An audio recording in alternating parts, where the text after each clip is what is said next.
So today we are going to be preparing for a surprise party. So I've got a couple of great things to show you: how I dress up a store-bought cake mix, a great brunch recipe, and then I'm gonna call it my pre-fall tablescape. So let's go ahead and get started.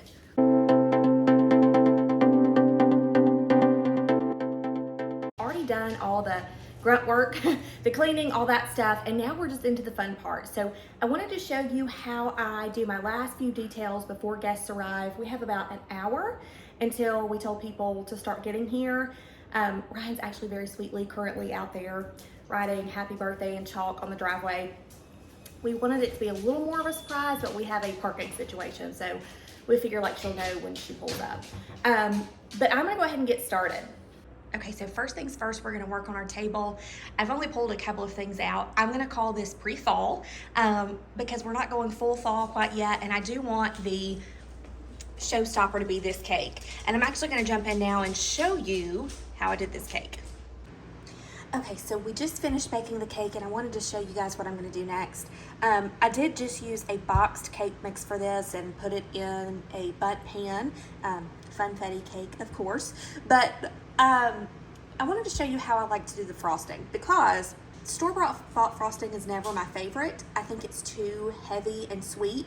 So I'm gonna show you how I kind of manipulate it to make it more of a glaze. Okay, so we've got our funfetti frosting, and all this is vanilla frosting with little sprinkles, and we'll save our sprinkles for the end. But what I'm gonna do with this is I'm actually going to heat this in a saucepan and add a little bit of milk.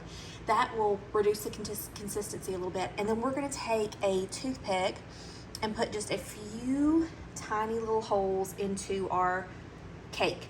The reason I do this is the consistency of this will seep into the cake, so I'm gonna make it more moist, but I like it to really get in there and get all the way through. So we're gonna do that now. Okay, I made a little bit of a mess, but we're going to add some milk to this now. So you could use regular milk if you wanted to, but I'm gonna go ahead and use this unsweetened vanilla almond milk from Costco. That's just what we have in the house. And I'm gonna start with 1 tablespoon. So you don't wanna put a lot in it first because you wanna kind of test your consistency. So we've got our almond milk now. I'm just gonna go ahead and start the stove. You do want to turn it on to a low temperature so you can kind of see what I've got it at here. And we're gonna wanna stir. I am gonna get a whisk, and I'm going to kind of whisk this because it does help just a little bit, but you don't want it to burn. But I'll kind of show you the consistency we're aiming for here. Okay, so while that's heating up, I'm very carefully watching it, but I'm just gonna take my toothpick and poke just a few holes throughout the cake. Okay, you can see this is where we're at about a minute. And this is all personal preference. If you wanted to, you could stop here, and this would absolutely go beautifully onto your cake. I'm gonna add just about 1 tablespoon more almond milk because I do want it to be a little bit of thinner glaze. But again, that's personal preference. Okay, so now that we've finished up, I am going to just slowly drizzle this onto the cake. You're gonna lose some onto your parchment paper underneath, but if you want, you can always go back and actually reheat that and add that onto your cake. And I personally like to use the bundt pan for this because, again, I think it just gives it a beautiful look to the cake. And then what I've done is I've kind of created a barrier with the parchment paper so that extra frosting won't come off, but this is what it looks like. I will probably leave it as is, but again, like I said, if you are wanting more frosting, obviously there's a lot that fell through. I kind of like that more light feel to it, so I'm going to stop here and I'm going to go ahead and put my sprinkles on. The other thing you could absolutely do here is you could spoon some of this back onto the cake as well, so that's another option. Okay, I lied to y'all. I decided, because we have some kiddos coming tomorrow, I was like, you know what, let's put a little more frosting on there.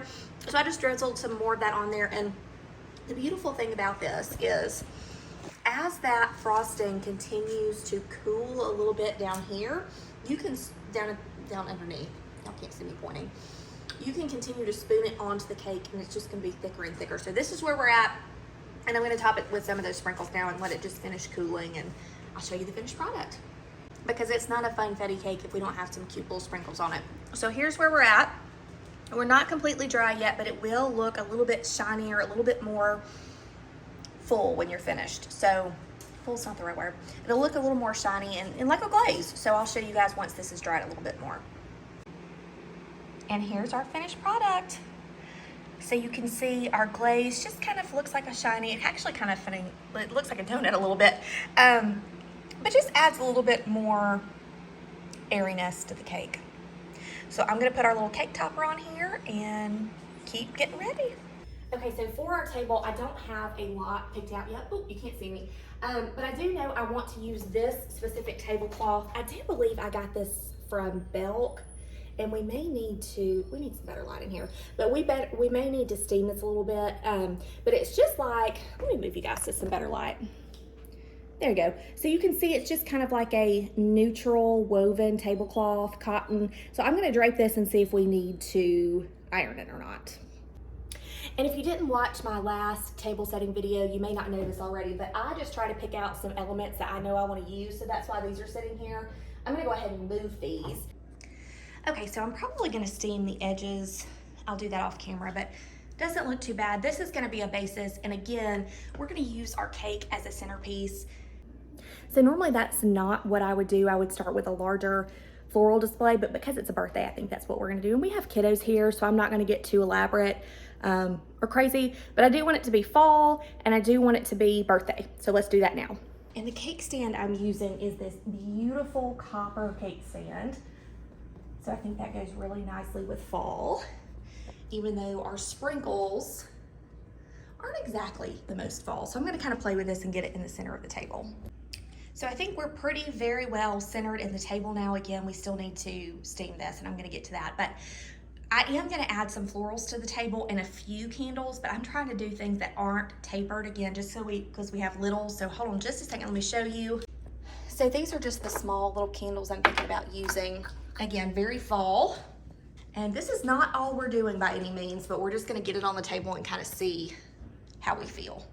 Okay, so next up, I'm going to arrange the florals that we're gonna be using on the table. So I'm gonna use these little bud vases. They've got this pretty little gold rim. I'll have these linked down below there from Amazon. And then these are the mums that we're gonna be using. So I didn't get a ton of flowers. Again, it's a smaller event, so I didn't want to get too crazy with it, but these beautiful, like a deep burgundy, I want me to show you, deep purple, yellow, and green mums. They have been sitting in water, so I'm gonna go ahead and get these in and start cutting them and working on them. And we're gonna use our new little Amazon shears. If you didn't see my little short, I ordered these, and I think they are just the cutest. So we're gonna use that. And first things first, we're just gonna get them out of this plastic.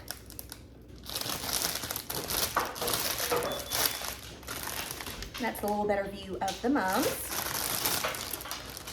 And then I am going to go ahead and fill our little bud vases up with water. So let me do that real fast. And I did want to tell you guys a little hack to make your fresh flowers stay a little longer. I use very cold water for fresh flowers, and I do go ahead and put a little bit of plant food into each one of these, and it just helps them to stay fresh a little bit longer.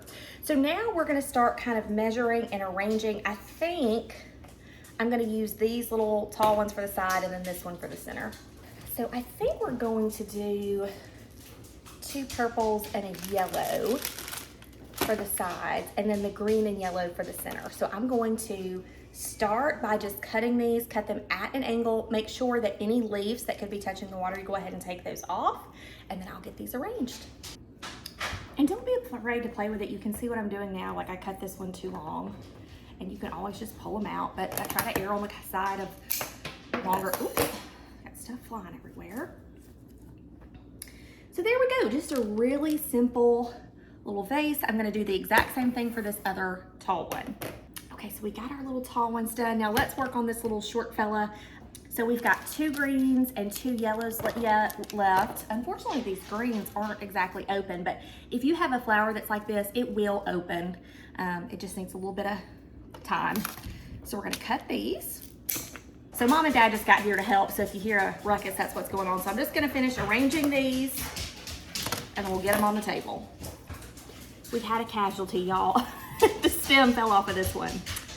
So I'm actually gonna put this on the cake because the stem just broke right off. And here's our mess and our flowers. And to put this in the cake, I'm just using a little shot glass, and it actually gets the little base of the flour in there. So this one may survive.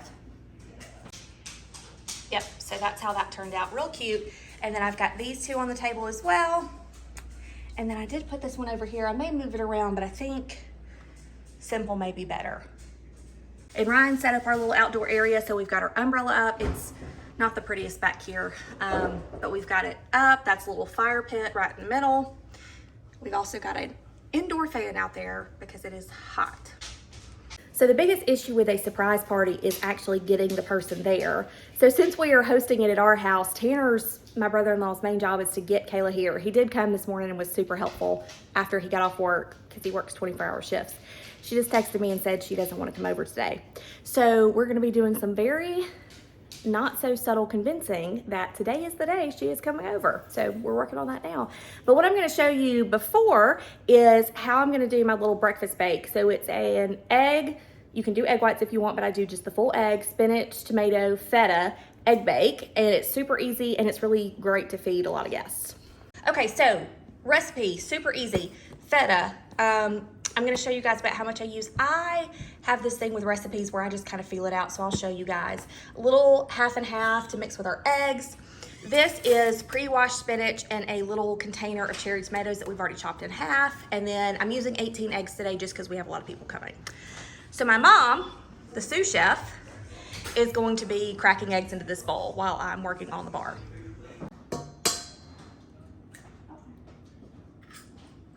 Oh, and just a quick little thing. This is the seasoning I use to season my eggs. This is not the healthiest, but you can blame my mother, who's over here, because this is what we grew up with. And my dad used to make fried eggs and put Kraft singles with this. So this is what we use for our eggs.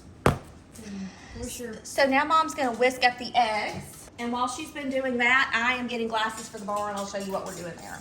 So what I do with this is I just coat the top layer of it and mix it in. Again, no real measurement. That's just kind of how I've found that I like them seasoned. So here's what I mean by that.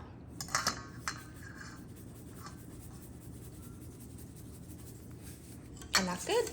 Okay, so now we're gonna put in a few splashes of half and half. It just makes the eggs a little bit more creamy. It's totally up to you how much you wanna use. And if you don't have this, you could also just use milk. Okay, so I'm gonna add my feta now. So what I do is I buy the pre-crumbled feta, and then I just go ahead and mix it in. Again, this is very much to taste. I like a lot of feta, but I do it into the eggs so that it's easier to get it in there.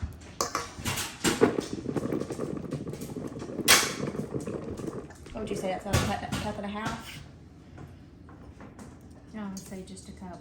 Yeah, I'd say that was about a cup of feta. So you can add more if you want to, and you can use a different cheese. I just like that the feta kind of adds some saltiness to the eggs. And then all we're gonna do is mix this into the spinach and tomato mixture and then pour it into our casserole dish. And this is the casserole dish we're using. It's a little Le Creuset, and it is my absolute favorite because you can take this top part off and you actually use it as a little serving tray. So it's a double duty here. And also make sure to grease your pan before you start. I just use a spray ghee, so I'm gonna do that now. And then once you get it in there, you're just gonna smooth it out. And that spinach is gonna cook down a whole lot when you cook it, so with those tomatoes. But the eggs are kind of gonna fluff up, and so you'll kind of see it fluffs up into the pan. So another little trick I wanted to tell you guys is about bacon. So if you're cooking bacon for a large group, what I like to do is go ahead and cook it, let the grease drain off for about 15 minutes. And I do that in the oven. And then about 20-ish minutes before your party starts, you can stick that back in the oven on about 300 to 350. Let it crisp up, and it still tastes the exact same. It's just a little bit quickens the time. And it makes it easier because I just throw it all into one pan and throw it in the oven.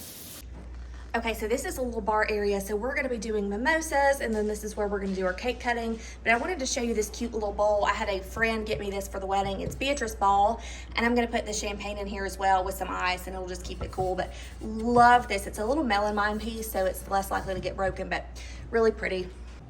And no brunch is complete without fresh coffee, so I'm gonna make a pot now, and then I'll fill my little, well, first I'll clean this out because it has been sitting. This has sugar. I'll put some cream in here, or half and half, and put some cups out as well.